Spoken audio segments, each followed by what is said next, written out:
Foursquare Aquatics have created a fantastic external algae turf scrubber with a drawer system for harvesting algae that just makes the whole process so much easier to do with less mess, and you don't even need to turn off the pump. It uses a pair of LED panels with active cooling to provide that algae with loads of energy for photosynthesis, plus the fully enclosed design blocks light spill, keeping things nice and tidy in the sump.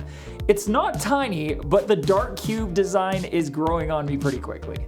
When you open up the box, you'll find the Apis polycarbonate housing along with the drawer and ultra stiff screen, as well as light fixtures and bulkheads. You'll also get power cords, a Foursquare Aquatics towel, which is a nice touch, a thank you card with the serial number of your unit, as well as instructions and a cool sticker so you can rep your Foursquare Aquatics pride.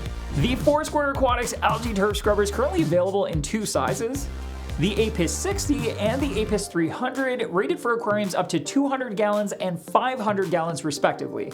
The units themselves are quite large, with the 60 I have here measuring in at roughly 11 by 11.5 by 11.5 inches, but that shiny dark cube keeps everything nicely contained and is really easy to maintain. The overall design is quite smart, and using the Apis 60 that I have here as an example, water enters through the unit through a 3/4 inch threaded bulkhead at the back of the scrubber directly into the spray bar, which sits right above the algae screen. Water flows over the screen, then out the back of the drawer, down into the bottom of the scrubber where there are a pair of oversized 1-inch drain bulkheads, one for the primary drain and one for the secondary or emergency drain to act as a backup should anything plug up that primary drain, which I am really glad to see. The lip at the front of the scrubber also has a drain port to allow any spills or drips from the drawer to make it down into the drain, which is brilliant. The drawer itself is clear on the sides, but black on the top and bottom to keep light contained. Speaking of lighting, these scrubbers come with a pair of LED panels with a red heavy hydroponic spectrum to encourage vigorous algal growth. On the Apis 60 that I have here, each fixture is drawing roughly 37 watts from the wall for a combined 74 watts, which should translate to plenty of light for growing copious amounts of algae on the screen. The fixtures are actively cooled, meaning there are cooling fans, but they are reasonably quiet. I was really happy to see that the power cords included with these fixtures use 90-degree plugs at the light, so they won't be sticking straight out, but instead they can sit flat against the scrubber. Although it isn't immediately obvious, the lights are actually separated from the wet components behind clear acrylic panels, and the lid has grooves for the tops of those walls to sit in, making for a very tight fit to prevent any splishes or splashes from getting anywhere near the light fixtures.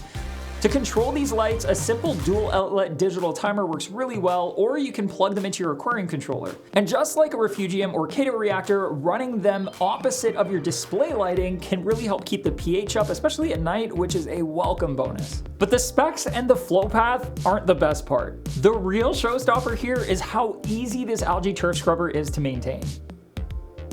While most scrubbers require you to shut off the pump and unscrew a union to remove the spray bar and then pull the algae screen up from the top, the Apis has an ingenious drawer system that allows you to easily access the algae from the front without turning off the pump and without having to remove the spray bar. Once you slide the drawer forward, you can tip it back to let the water drain out, then tip it forward to contain any leftover water or drips from the algae as you walk the drawer to the sink. You can then lift off the lid to the drawer, remove the screen, scrape off the algae, reattach it to the lid, place it back on the drawer, and reinsert it into the Apis. It's quick, it's simple, it's relatively mess-free, and you're not going to forget to plug the pump back in because you never had to unplug it in the first place. Now, there is one hurdle. Installing these ATS units isn't as simple as a drop-in option. Because the drains come out of the bottom, you'll most likely want it to sit over top of your sump, and you can do that pretty easily using a sheet of polycarbonate as a shelf, or even make a simple frame using PVC pipe. My favorite solution, though, is the one that Mark shows off in his long-term review video that you can check out right here.